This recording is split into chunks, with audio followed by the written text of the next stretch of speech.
You're listening to the Cyberwire Network, powered by N2K.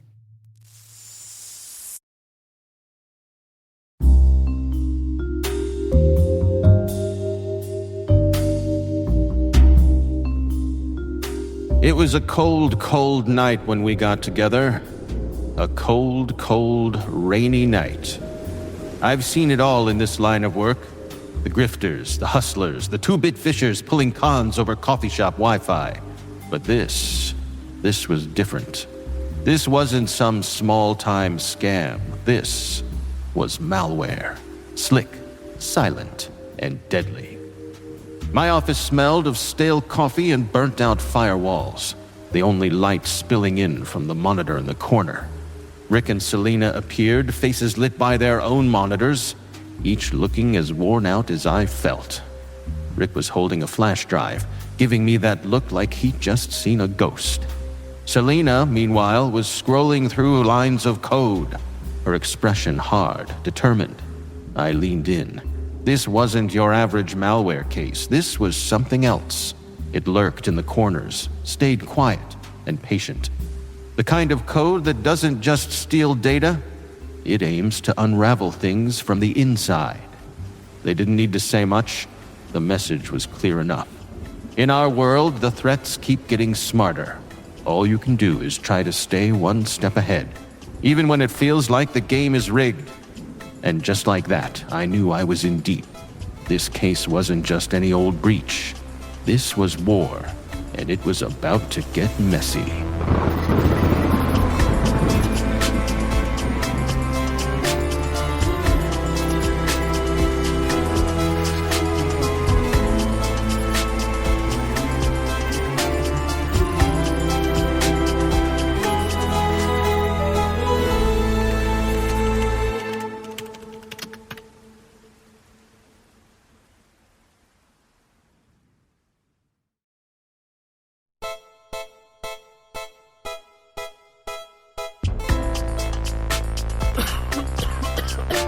Dave, are you coughing because you had too many dips before recording this?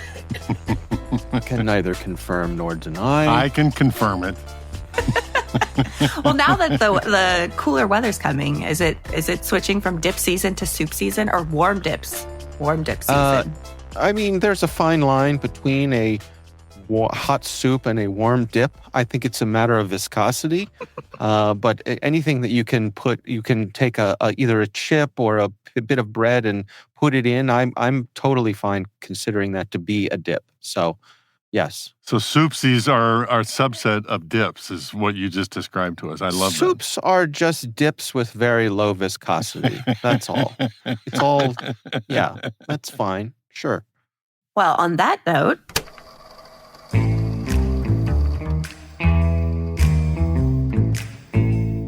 one really interesting piece of research that we worked on recently was this cluster of activity that was specifically targeting transportation and logistics companies in North America.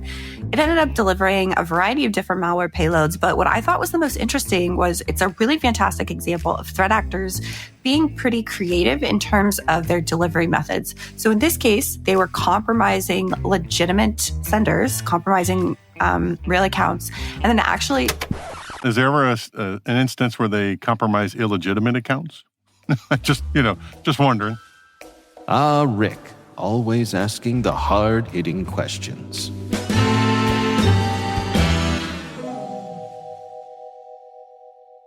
I wonder, a hacker hacking a hacker to send... to reply to some thread hijacked emails. Yes, it's like hackerception. Wouldn't that be, though, like we hear these stories about malware operators, at APT groups who go in, they get in there, and the first thing they do is clean out all the other malware so that it's only theirs.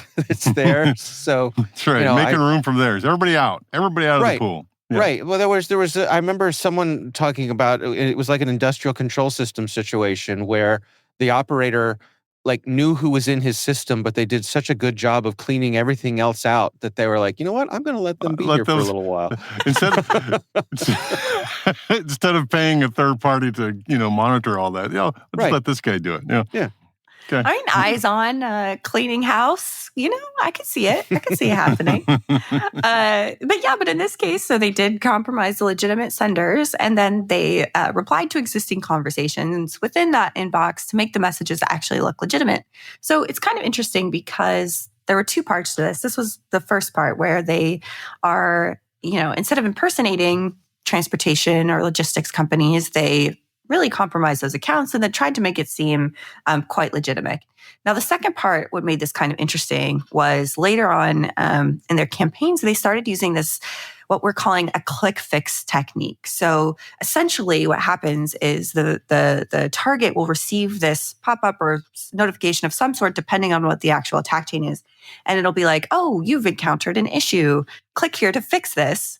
And what that actually does is copy and paste base64 encoded PowerShell. So the actor is pretending like, hey, here's this security issue, but here's how you can fix it. But fixing it actually ends up leading to the compromise. So, Dave, here we go. We've been doing this for a very long time, and it all comes down to clicking the link.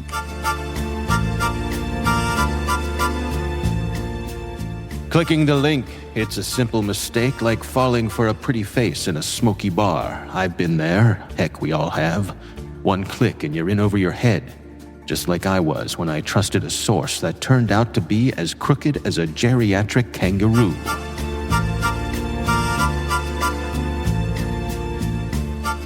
Okay, that is the entire attack chain. Yeah. Selena, Rick doesn't mind clicking suspicious links. He figures, what's the worst they can do? Fax me a virus? Those deadly fax viruses. Ooh. No, Rick thinks that multi-factor authentication is clicking the link twice.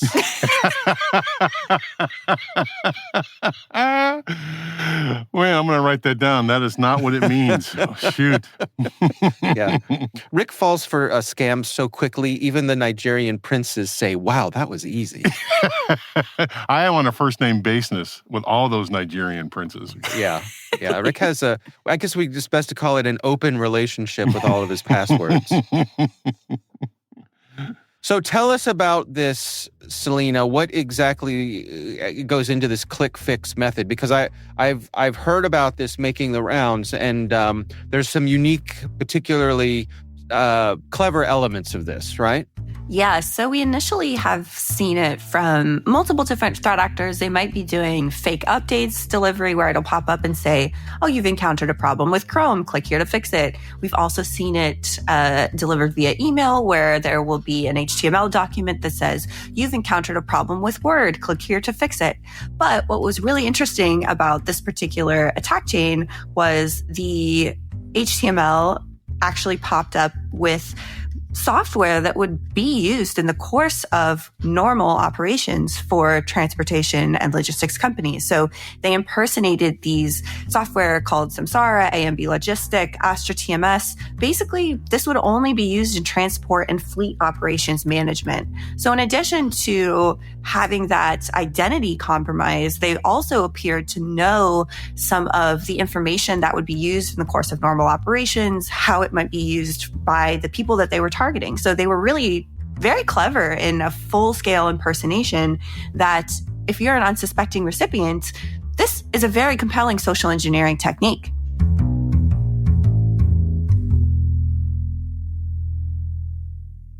So that indicates that they were in their victims' network for a long time, learning about all these software packages that most of us has never heard of, right? So the question I have, Selena, is what was the entry?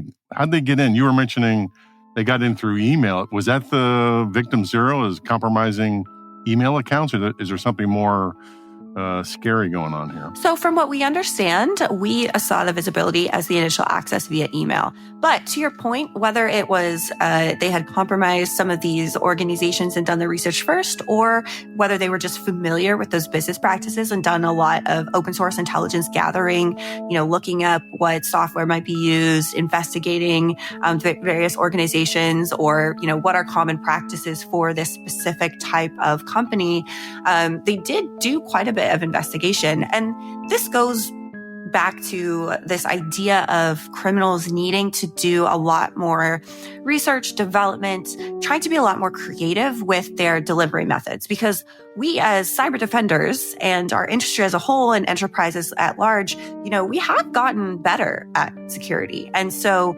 the response to that from threat actors is I have to be more compelling with my lures, with my social engineering. One of the things that I think is really fun about the click fix technique is it'll say, hey, here's a problem, but you can solve it yourself, right? So how many times are we so frustrated going to IT, running into an issue and being like, oh my gosh, I can't access this document or I can't download this software, or, what have you, open an IT ticket, work with IT to try and fix something. But with ClickFix, it says, oh, you can do this yourself. Just click this button. And most people would have no idea that it was copying and pasting and then running PowerShell on their host, right? So it's very clever being like, you can fix it yourself.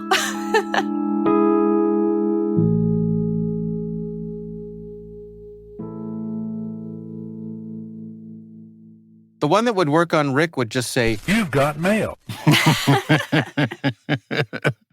Well, I think it's pretty tricky about all this is they're running an action here that is typically associated with criminals. Click this link basically to you get something done. But the intelligence that they had to have to make something like that work would lead me to believe the attribution is towards some government. So what is your team saying about that, Selena? So we don't actually attribute this to a tracked threat actor. However, given the actual malware payloads, which is really interesting, they were just kind of commodity stealers, net support rat, Danabot, things that we see typically with cybercrime threat actors, and not really very sophisticated malware. So that was really interesting too, and I think also part of this overall story where we're looking at and learning that the landscape, including cyber criminals, are getting a lot better and a lot more clever at the initial delivery, but they're not spending quite as much time or development in the malware. They might just be using something commodity or an RMM tool, something like that to actually install that payload. So it does seem pretty interesting and quite clever, and they are doing a lot of research, but the ultimate payload is something that we see oftentimes with high volume commodity cyber criminal threat actors. Well, Selena, regardless of which side it comes from, either nation state or cyber criminal, malware is nothing but trouble. Selena, I'm curious, why do you suppose that they chose transportation and logistics companies? Is there anything special about them, or were they just convenient? I knew I needed to start asking the hard-hitting questions. Otherwise, this case was going to take forever, and we were running out of time.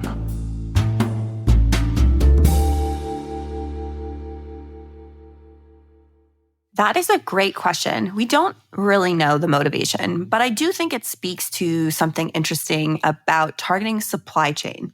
So oftentimes, you're doing quite a bit of business and conversation and interactions and payments and a lot of traffic basically between suppliers and the organizations that work with them. And so it could be a very interesting wealth of information. It could have a lot of people that they're going to be doing business with, which could potentially lead to a lot more compromises or additional victims. Or it just could be a case of the threat actor having some sort of knowledge or understanding or interest in this particular vertical itself. So again, the use of these very specific tailored click fix using that software combined with the very specific targeting indicates that, yes, they had done their research, but also maybe they were just potentially interested in this specific vertical. So we are continuing to monitor it, but I did find it really interesting, and it does kind of have all of those hallmarks of stuff that we like to talk about in security, right? So identity compromise, supplier risk, click fix and social engineering and being very convincing. So it was really all of these hallmarks of stuff that we as security practitioners talk about all the time. And this was just bundled in a nice little package of, this is a really terrific example of how threat actors can be very clever and crafty and get you to do what they want. Well, Selena, all the things you just outlined there's malware always has a price to pay, even if we don't know exactly what it is. A price to pay, to say the least. It's always at the forefront of my mind.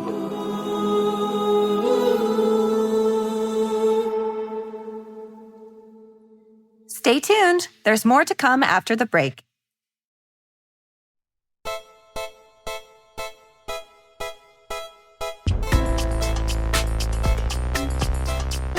One of the things that the brief mentions that caught my eye was that the threat actors are purchasing infrastructure from third parties. I'm curious, what are your insights there? I mean, why would they be doing that? So this is actually an attack chain that we've seen, or similar attack chains that we've seen from other entities across the landscape. So because it wasn't necessarily specific to this one cluster, we do believe that they are likely purchasing it from a third party. And because of the similarities that we've seen from other potential chains, that wasn't quite as sophisticated, wasn't super specifically targeted. But another thing to kind of think about is as the threat landscape is shifting to try and be a lot more creative, the sellers are also seeing how they can really differentiate themselves in the marketplace. So can I create something that is really compelling that can be an attack chain, or can I be an operator and sell this to a lot of different users? So I'm making the money off of just the delivery mechanism, as opposed to creating really sophisticated, interesting malware that's going to be sold for a super high price. So it's honestly kind of interesting to think about it from a potential market shift perspective as well, where, the investing in the tools and resources for the cyber criminals to be able to go to that marketplace and buy these new tools or leverage them or subscribe, right, infrastructure as a service potentially, as opposed to historically what we, see oftentimes is really cool malware, very like customized, sophisticated implants or rootkits or things like that, where that tends to be a lot of the focus. So both from a financial resources perspective, but also time and investment perspective, I think it is pretty interesting. And to be clear, Proofpoint ourselves as researchers doesn't have a ton of visibility into these marketplaces, but based off of open source research and other reporting done by many of our colleagues, it is really interesting to kind of see what that marketplace is like now.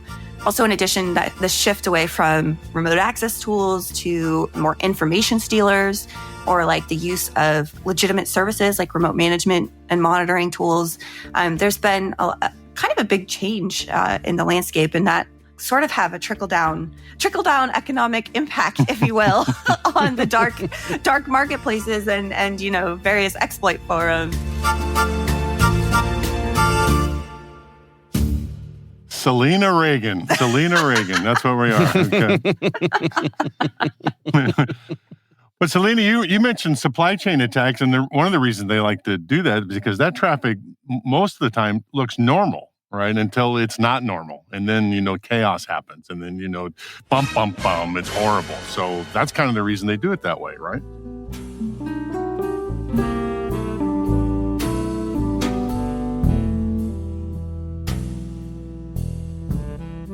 Normal. That's a funny word. In this line of work, normal means something's hiding in plain sight, like a snake in the grass, just waiting for you to take that first wrong step. And trust me, you never see it coming. You have inherent trust in the supply chain. So, right, like these are people, individuals, and companies that you're regularly talking to, you're regularly sending money to and from, you're regularly having this previously established trust and communications set up. And so that can be something that's very easily exploitable from various threat actors. I mean, we see it with business email compromise all the time, right? So impersonating suppliers, saying, oh, our bank account information needs to be changed or updated, having these, very creative and crafty customized lures with a domain that's, potentially one letter off of the legitimate company, but they're pretending to be or impersonating these suppliers and across the supply chain. So whether it's, an outright compromise of a supplier, that is doubly preying on that trust, or if you're just impersonating a supplier that the person regularly engages with regardless, you have that sort of like first step into building that trust with the recipient. And that's why they can be so compelling and very effective when it comes to social engineering and impersonation, to try and get someone to either click on something, download something, do something very bad.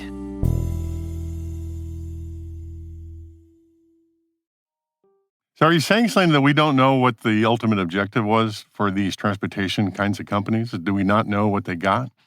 So we, from our perspective, we just see the initial access and the delivery of the information stealers or the data bot or, net support rat. But based off of what we know about these types of malware, it likely is financially motivated. So some type of stealing either data or money to ultimately make money in the end. Is there any thought that that might be a camouflaged operation so that some nation state could get in and get access to transportation systems? Ooh, misdirection. Misdirection. Ooh. That's what I would do, okay, if I was doing this, right? Yeah. This is coming from Rick, by the way, who once got scammed into buying antivirus software for his microwave oven, ladies and gentlemen. And since I bought that, I have never had a piece of malware found on my microwave. There you go. See? Or when you microwave anything, it just tends to be a little less cooked than it should be. No, nothing that we've seen that necessarily indicates that, just based off of sort of the volume, the regularity, the different types of organizations that are compromised in the malware that's being delivered. I do think it is pretty interesting, though. And, we are continuing to monitor this. So our assessment may change, right? I mean, that's the beauty of threat intelligence. Typical intel. Right. There's a big old asterisk just sitting there, right? Just throb. It's a throbbing asterisk. This may all change. Please don't hold us to anything. We have moderate confidence in this. This is our current understanding but please read the fine print. Oh, spoiler alert, it's all fine print. Oh my. It wouldn't be cyber threat intelligence without it depends. I couldn't have said it more perfect even if I tried.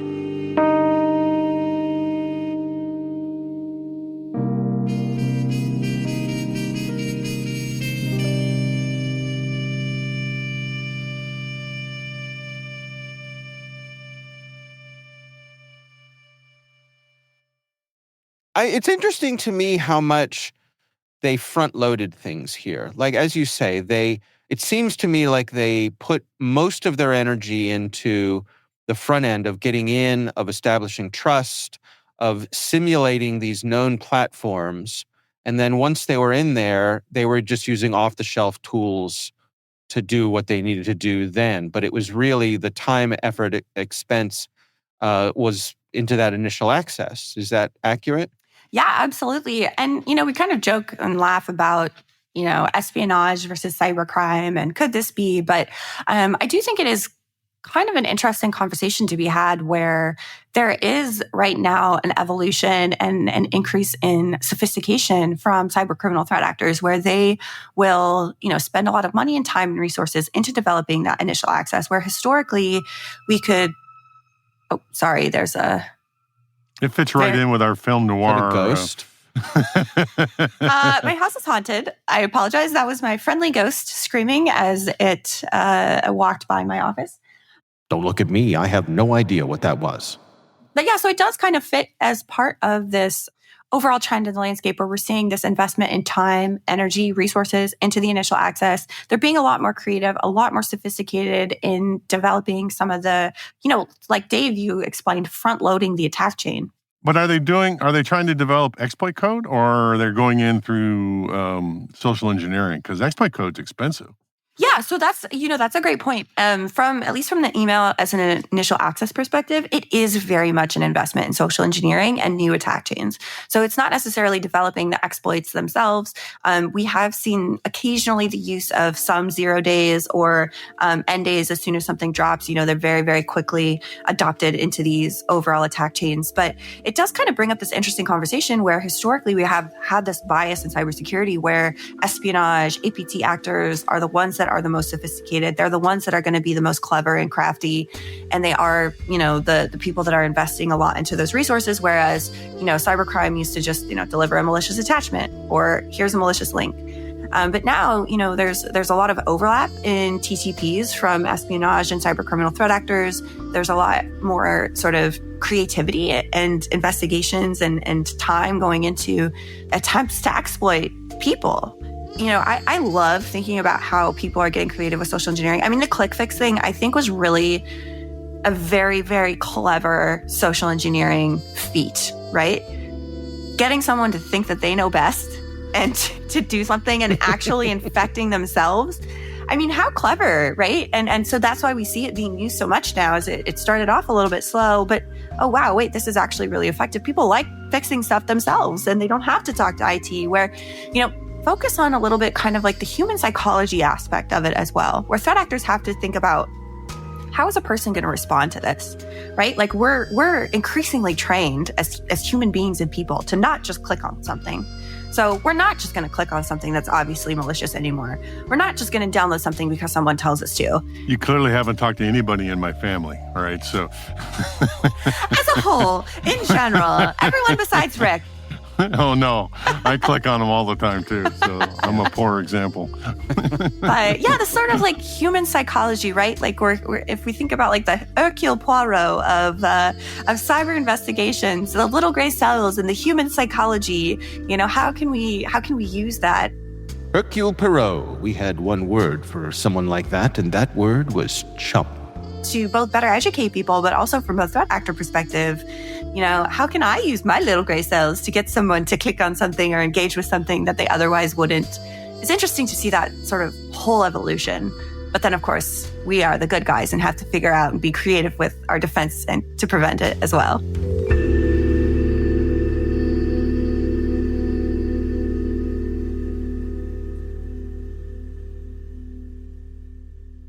We'll be right back.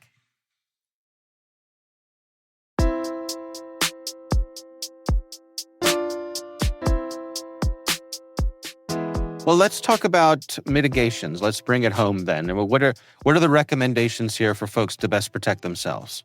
Yeah, so, I think if we're talking about it being a very human sort of targeted threat, it definitely has to be a human-educated, human awareness, I think plays a really big role here. So I think, especially when we're talking about stuff that looks legitimate and people essentially infecting themselves, it's so important for organizations to really educate users on this new technique.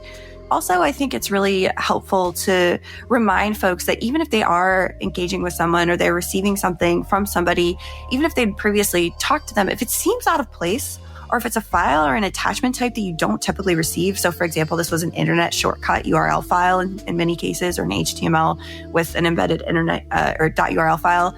Like, it kind of makes you go, huh, and really realize like the threat actors are being a lot more crafty. So we have to be a lot more mindful in terms of how we are thinking about and educating our users about common techniques used by a lot of these threat actors. And I think it can be a little bit difficult to defend against some of this stuff because so much of it can be like legitimate, or you're essentially infecting yourself, the copy and pasting to run PowerShell.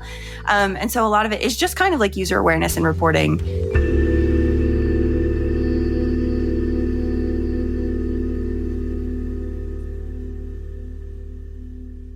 Let's be specific here, right? As a general rule, don't install anything unless you know the other person on the line that sent it to you. Oh, right? absolutely. Right. Yeah. And so that would solve 80% of this. Right. The other one I always give to my family and friends is never do your day-to-day operation running as an administrator to your laptop or your phone. Right. That would also clear up about 90% of this stuff. Right. So yeah. Those two things will keep you out of a lot of hot water. Dave, you like the hot water, so maybe not do that. Yes, I do. I actually spend way too much time in my hot tub. I am a wrinkled mess. What is a hot tub if not just a non-viscous dip? No, it's human soup.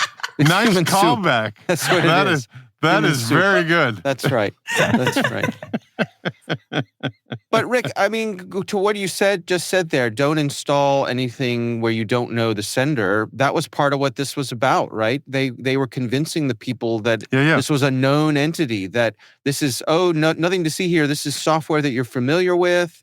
And even more so, this is niche software that only those of us who are in this special club even know about. So it's easier to say than do. Okay, I totally hear what you're saying, that this is a professional social engineering attack, but the first thing anybody should do when presented with an email from looks like the IT department is to pick up the phone and say, hey, you guys, are you sure this is what you want me to do? Because I'm an idiot about this stuff. Yeah, I mean, even from like that side though, like restricting or flagging when an unusual file type is received, right? So something like a .url file, it could be potentially used in legitimate enterprise operations, but you're probably not sending those back and forth all that often. So, things like that too, where you can have some of these access restrictions or file restrictions on individual users to kind of prevent a little bit of that. But yeah, I mean, trust no one.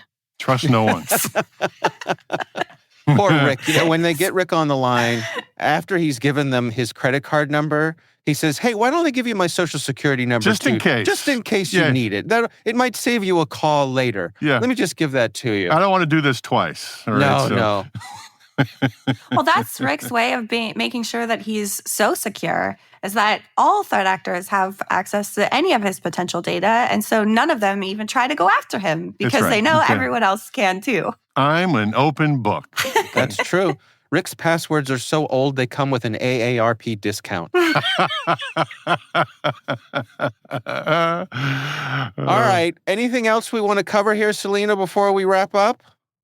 I mean, I think we pretty much hit on all of it. And if I would leave anything to, to our listeners, is to just be very mindful and think about how we can better educate and be aware of the increasing craftiness of many of these very sophisticated cyber criminal threat actors, because, they're not going anywhere. And we as defenders also have to match their craftiness and creativeness to make sure that we're staying ahead of the curve.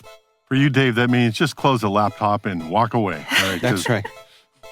And right now I'm going to walk away. Waiting in the other room is a whipped ricotta with lemon and olive oil dip. So nice. I'm going to go partake in that. Thank you both. This was great fun as always. We'll see you next time. Thanks, guys. See you later. Thank you. And just like that, case closed. But in cyberspace, nothing really ever dies. It just waits, hiding in plain sight, ready to strike again. Like an old tuna sandwich in the back of the office fridge. You don't see it coming, but when it hits hard. Well, I guess there's nothing left to do for this old gumshoe but to read the closing credits.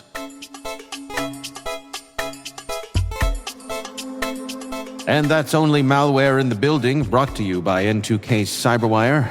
In a digital world where malware lurks in the shadows, we bring you the stories and strategies to stay one step ahead of the game. As your trusty digital sleuths, we're unraveling the mysteries of cybersecurity, always keeping the bad guys one step behind.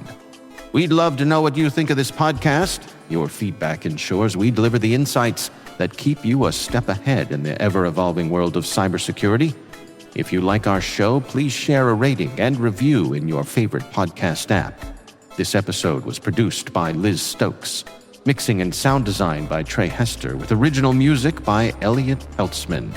Our executive producer is Jennifer Iben. Our executive editor, Brandon Karpf. Simone Petrella is our president. Peter Kilpie is our publisher. I'm Dave Bittner. On behalf of Rick Howard and Selena Larson, thanks for listening. Stay safe out there.